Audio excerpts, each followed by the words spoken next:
Hi everyone, welcome back to the channel. This is Drew with Let's Talk Something, and today a lot of news came out in the past. I say 24 to 36 hours, and there's been a lot of news. Now I do have everything pulled up on my phone, but I have to say the media continues to spit out all of these things about the outbreak, and none of them seem to be facts, all speculation. That is why we are where we are right now, with people going to stores, buying everything out. Store shelves are empty, they rushing to restock, and every day some different expert is there spewing all of these unproven things, all speculations, and this are nothing concrete. And this uncertainty is what's driving everyone crazy, driving everyone to panic. Everyone is just going nuts. Then over on Fox News, it's all political, and the people on Fox News is just sucking Donald Trump off. Oh boy, his dick is getting sucked right now. Oh, he don't have any more juice to give them. They just suck all the juice out of this old ass man. Oh, his foxes are sucking all his juices out. Oh my lord. And if Fox ain't sucking his juices off, CNN is giving him juice for Fox to suck. Holy shit. The media is causing a lot of this uncertainty. Stop bringing on all these experts. Stop bringing on all these different experts every single day. One is saying one thing and the other one is basically saying something completely different what the first one came on and said. Then the third one come on and said something completely different. The CDC, Health Department, everyone is spitting out different things. Stop it already. We know that this outbreak is here. We don't need you guys to add to the confusion. And of course, all these experts are coming because they're getting paid. There's more money in their pocket. They couldn't give a shit. They couldn't give a shit. Now we have some news here. I'm going to pull it up on my phone. I got it right here. It's summer in Australia, and the outbreak is circulating there. Evidence that warm weather won't necessarily curtail the outbreak.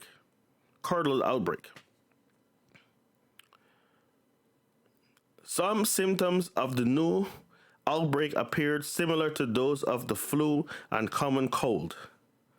The outbreak is marked by fevers, coughing, and occasionally severe lung infection.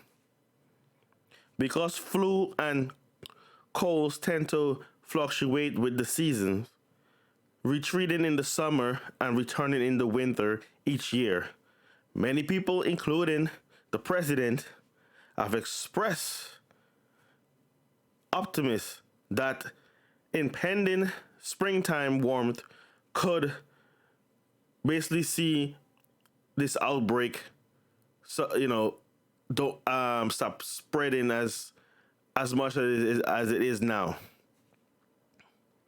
But experts don't think we can bank on seeing a retreat of the new outbreak, whose scientific name is SARS, as you know, is similar to the outbreak we have now.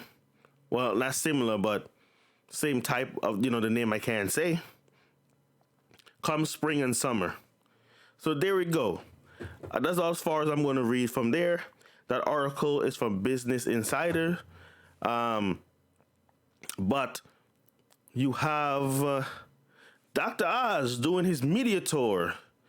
Here, here are Oz. There are Oz. Everywhere Oz. Going on a media tour, talking like he is super sure of what he's saying. I didn't know he was. I didn't know he even.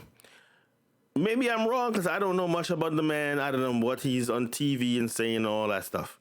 But I thought he was just a surgeon. I didn't know he specialized in infectious diseases. I didn't know he specialized in outbreaks. Because the story he went on Fox 5 News and is spewing out there is that a bat may have bitten an animal or whatever. No, I'm not a conspiracy theorist guy. I don't believe in conspiracies and everything. But why is it what he's talking about sounds like a movie? So it took me a little while there to find this movie. Actually, it's called Contagion with Matt Damon. Where remember in the movie there was a bat that started this whole thing by biting it bit a pig or it poop inside of the food for the pig or something like that. So Dr. Oz is going around like he's so sure, but why does what he's saying sounds like a movie, like the movie Contagion? Now I don't know if it's a conspiracy theory. It could be that it's true. I don't know, but this is theories, and this man is talking like this thing is factual. He is so sure. He is sure is when warm weather comes, this outbreak will cease. It wouldn't spread as much. You know, why not just come out and say that is what you speculate, like all the other versions of this outbreak? Why don't you just come out and just say that? You come out like it's sure when all the top experts are saying this is just speculations. This man is acting like everything he said that he's preaching out there, putting it out there, spewing it out there is factual. Now, I'm not a fan of Dr. Oz, and I also don't hate the man, and I actually hope what he said was actually true about it easing up in warm weather. I would love for him to be right. But he just doesn't know. You're speculating. And you're going on a media tour and speculating. Yes, and I'm sure it's putting more money in your pocket, Dr. Oz. I'm sure it's putting a ton of money in your pocket after this. Because I'm sure it's doing wonders for your show. I'm sure it is. I could be wrong, but I'm pretty sure. Your show's probably hitting numbers. Probably, I don't know. Because I don't watch it, so I don't know. My girl watches it, but I don't. Okay? My girl watched your show and run out, and she did run out before and buy something that you featured on your show and end up getting sick. But I sit there and tell her, why would you go out and buy anything that he's on his show talking about? Yet the man doesn't endorse anything. He always says it. He doesn't endorse anything. So why would you go out and buy something just because he featured it but would not endorse it? That says something. Because if I believe in something, I will endorse the heck out of it. If I go to this doctor and he's wonderful, and my friends is looking for a doctor, I will recommend that guy. Great doctor. Barber over there, great barber. I endorse him. Dr. Oz does not endorse. He always says he does not endorse any product. Yet people run out and buy it like crazy just because he features it. Now I will move on. Here in New York, we now have 2 deaths from this outbreak. It's an 82-year-old woman, and I believe the second is a 65-year-old man. I'm not sure about that second one. I think that's what my girl had told me in the article I'm actually reading here from ABC7. Doesn't actually mention the guy, but my girl did had it on her phone. I think right now we are now over 500 cases here in New York. If I'm correct, I think we jumped up over 100 in one day. I don't want to you know, intentionally put up anything. So do your own research, Google it, search the name of the outbreak, NYC, and you will get NYC News. Or for your state, you just put, the name of this outbreak followed by the abbreviation for your state or your state's name, and you will find all the information you need. Here we now have an outbreak case at a Brooklyn firehouse. Quarantines 31 firefighter. Now that's Mayor de Blasio announced that a number of FDNY who works at a firehouse in Brooklyn has been confirmed to have the outbreak. The member worked from Sunday through Tuesday, went home on Tuesday with symptoms, tested positive late yesterday. Late yesterday, at the time, this actually came out on Saturday the 14th, and it was confirmed that this fire captain had it on Friday, late Friday.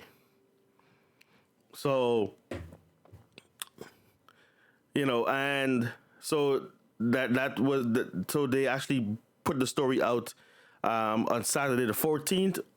The time I'm recording this right now is Sunday Sunday the 15th after 2 a.m. in the morning. Now, my sister-in-law or my girl's sister boyfriend is actually a FDNY. He actually works for the FDNY. He's a firefighter, and he said that his firehouse is actually panicking because if it can happen there, and he said it could happen at any firehouse, and he's actually starting to actually worry. He wasn't worried before, but now he's worrying, and he's more worried because everywhere he's going to shop, shelves are basically coming up empty, especially in BJ's, and you see Costco's. This thing is making people panic, and the media is part of the problem. Now, in other news, momentum builds for New York City teachers sick out, mutiny over de Blasio's refusal to close schools. Now, I'm getting this from the New York Post. Teachers Union President Michael Mulgrew. I don't know if I'm saying his name right or not, but that's how I'm reading it, Mulgrew. Okay, Michael Mulgrew is against Mayor Bill de Blasio refusal to close public schools. Some New York City teachers are calling for mass sick-out mutiny in defiance of Mayor Bill de Blasio's refusal to close public schools to stem the outbreak. With Twitter postings and emails urging a revolt, worried teachers are consulting colleagues about taking the drastic action to protect themselves and their families. We've talked about it, one educator told the Post, adding that his union chapter is holding a meeting on Monday to vote to join the sick-out. Other teachers I know have said they will cut out. A faction of teachers union blasts de Blasio for ignoring warnings that keeps school open, put students and staff at risk. Because of this irresponsibility, teachers will need to take action to protect the health of our students and their families by calling in sick on Monday, said a bulletin sent to members on Saturday. Teachers Union President Michael Mulgrew, City Council Speaker Corey Johnson, and City Controller Scott Stinger have called on the Department of Education to shutter schools but continue to distribute meals to needy youngsters and provide online academics. On average, at least 3,100 teachers a day, or 3.9% of the system, 79,000 teachers, shunned the school last week. That means that means 3,100 teachers were not showing up to work.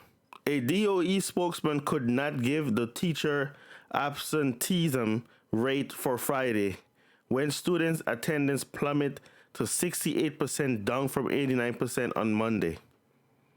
And as I said in my previous video, I know that a lot of students haven't been going to school because my son's school sent a letter home saying since for the, I believe for the week over 400 students have been absent daily. So that's why they made the decision to shut the school down for 2 weeks. Now, I understand that Bill de Blasio is in a tough position. And I said this in my other video before. I will have a link to that video down in the description. But he is right, but then I understand how the teachers feel. Because on one hand, he is looking at, okay, if we shut the schools down and the students are home, they will find ways to beat up with each other anyway and play, or, they're going to be running around anyway outside, because a lot of these parents have to work and they can't watch their kids. But I think that's more for older teenagers and whatever, older kids. But you have kids who are young, and then what they're going to do? Put them in a daycare with a bunch of other kids. So it's kind of the same thing as being in school. Or some people can't afford it, but they still have to go to work, or they have to stay home. You have people who work in EMTs. You have EMTs, you have police officers, you have healthcare workers, hospital employees who have young kids. And if they are home taking care of those kids, then they can be where they are needed. So I understand where he's coming from. I also understand where these teachers are coming from. Some of these teachers have kids at home as well. I know, I don't know if she's still pregnant, but I knew one of the teachers at my son's school was pregnant. So I understand some teachers may be worried as well. Like, I have kids of my own that I don't want to take home no virus to. So I completely understood that. So I understand what the mayor was saying was because a lot of schools are shutting down for 2 weeks. There's other people that I've talked to waiting online in the supermarket and stuff, and they have told me that their son or their daughter or whoever, niece, nephew, whatever, their school has also been shut down for 2 weeks. The school took it into their own hands. My neighbor told me too, his son is off for 2 weeks. But I understand what Bill de Blasio is saying. Taking them out to school for 2 weeks and then sending them back to school after 2 weeks, what is that actually accomplishing? Because the outbreak is still there after the 2 weeks is over. So he said if you're going to call for school to be shut down, it may as well be shut down for the rest of the school year or the rest of the calendar year, when they actually have a vaccine or they may have a vaccine for this outbreak. So I understand where both sides is coming from, and the man has a very difficult decision to make. Very difficult decision. Some people think he should just shut the transit system down as well. But people, life has to go on. If you shut the transit system down, people understand the same outcome is going to happen. You have all these healthcare workers who have to use the transit system to go to work at their jobs at the hospital, to go drive that ambulance, to go be a police officer. Not everybody has a car. So shutting that down will also make it difficult for people who has to go to work in the healthcare system, in the first responders, People that work paycheck to paycheck. I have friends that work paycheck to paycheck. They can't afford to not go to work.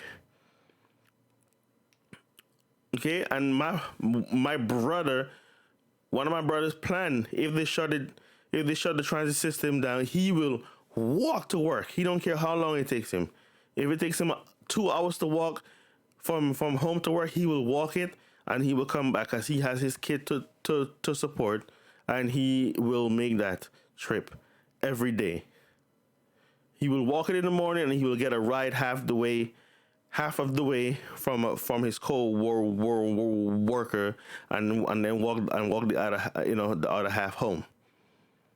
So it's a very difficult thing. I wouldn't want to be in the Blasio's shoes right now. I don't want to be in that man's shoes. I don't want to be in his shoes. That's a very difficult job right now. And he's getting hit from left and right, front and back.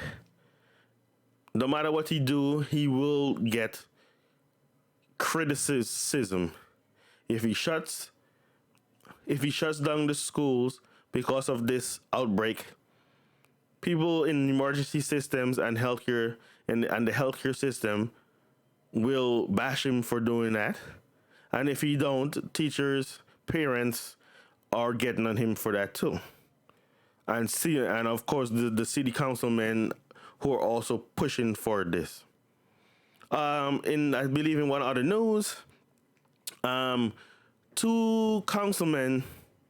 Let me find that article before I go ahead and read about it. Because like I said, there's a lot of stuff. So now let me go ahead. So President Trump has tested negative. Okay, negative. Also, a third NBA player tested positive. Christian Wood of the Detroit Pistons has tested positive for the outbreak. Okay, so I believe he played a game against he played a game where his team went up against the Utah Jazz, and they said he was playing I think he posted up, or he was defending or whatever against Ruby Gobert, or if I'm pronouncing his name right, and Donovan Mitchell. Those are the three that are positive for this outbreak. Two state lawmakers representing parts of Brooklyn have been diagnosed with the outbreak. Governor Cuomo and Assembly Speaker said Saturday. Assembly member Helen Weinstein and Charles Barron, both Democrat, tested positive for the outbreak, prompting the closure of the state capital to visitors. So that has actually, now there's two more cases in Brooklyn apparently. Now, according to the article, they weren't in Albany at the time that they were that they actually got sick. They said they weren't there since the beginning of March. I have one last article to read. Now this one is really ridiculous. Really ridiculous. 13-year-old arrested in Manhattan in a outbreak hate crime assault. East Harlem, Manhattan. A 13-year-old has been arrested on hate crime charges after police said an Asian man was kicked in the back and told to go back to China in East Harlem Tuesday night. The 59-year-old victim walking south on Madison Avenue when he was attacked, causing him to fall to the ground. Police said the suspect yelled Chinese outbreak before telling the victim to go back to his country. The victim had injuries to his hand and knees but refused medical attention.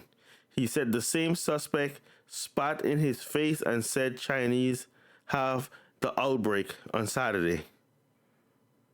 The suspect's identity is not being released because of his age, but he is charged with assault as a hate crime and aggravated harassment as a hate crime. Wow. What are we teaching our kids these days? What are we teaching our kids these days? I really don't understand. What are we teaching our kids these days? Now you're attacking an Asian man. Out of all the cases, I'm not sure about this, so I'm not going to say it as it's facts. So I'm letting you know I'm not Dr. Oz. I'm not saying this is facts. But how many, excuse me there, got a little, ate a little bit too much. Ate a little bit too much of that good food I cooked. But how many of the outbreak cases are Asians? How many of them are Asians? Because, I mean, here in New York, the first case of this outbreak, from what I can remember, hearing in the news, wasn't it a woman who traveled to Florida and Iran? Or Iran, however you want to say it.